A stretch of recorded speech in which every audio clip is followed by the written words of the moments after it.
I'm Teisha Bader with the JBS News Update for Wednesday, April the 29th, 2015. One Israeli citizen remains unaccounted for in Nepal.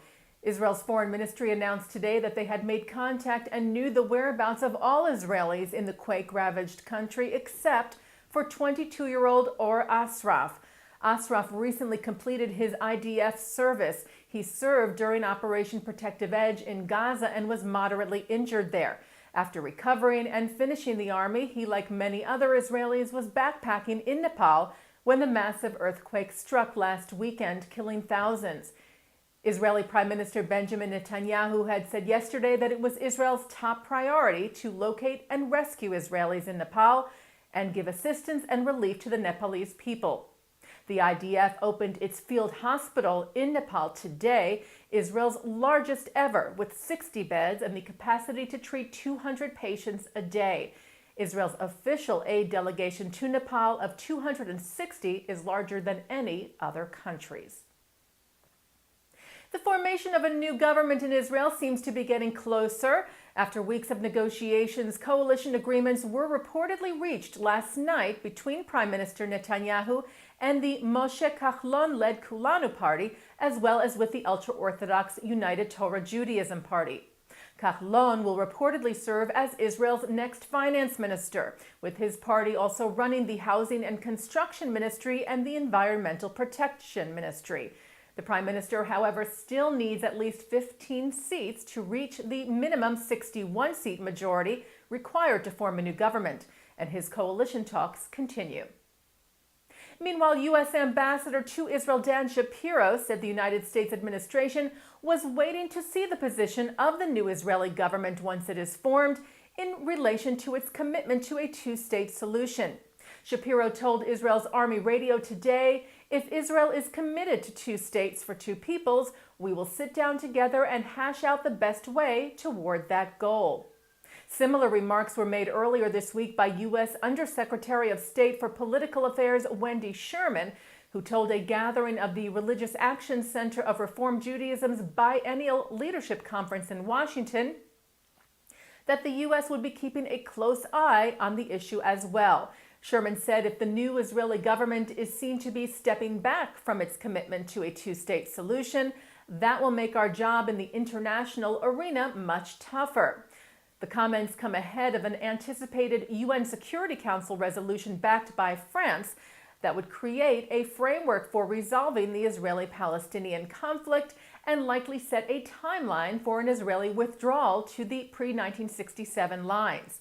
The U.S. has maintained that the best path to resolving the conflict is through direct negotiations between Israel and the Palestinians and has vetoed such resolutions in the past. New video footage released by Israel's police today shows the deliberate vehicular attack 2 weeks ago that killed 26-year-old Israeli Shalom Cherki and seriously injured a young woman, Shira Klein.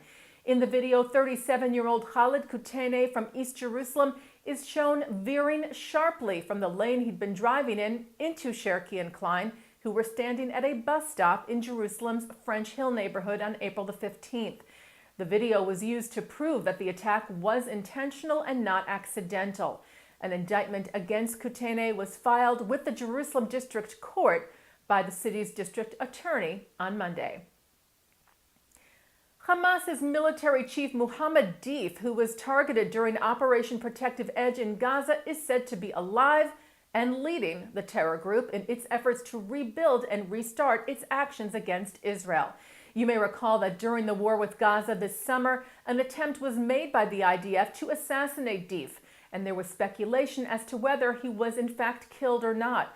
But now, 9 months later, Israeli intelligence sources say the terror leader has returned to active participation in the high command of Hamas, leading the rebuilding of terror tunnels and renewing Hamas's rocket supply. The U.S. has placed 3 Hezbollah operatives on its special terror list.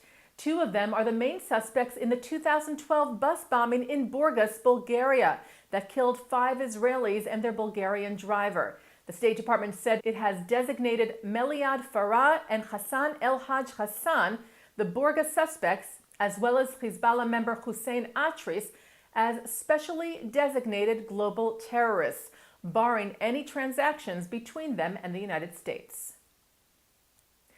U.S. President Barack Obama released a statement today marking the 70th anniversary of the liberation of Dachau. He called the concentration camp, the first established by the Nazis, a, quote, lesson in the evolution of darkness, how unchecked intolerance and hatred spiral out of control. The president said, "We fervently vow that such atrocities will never happen again." American forces liberated Dachau on April the 29th of 1945.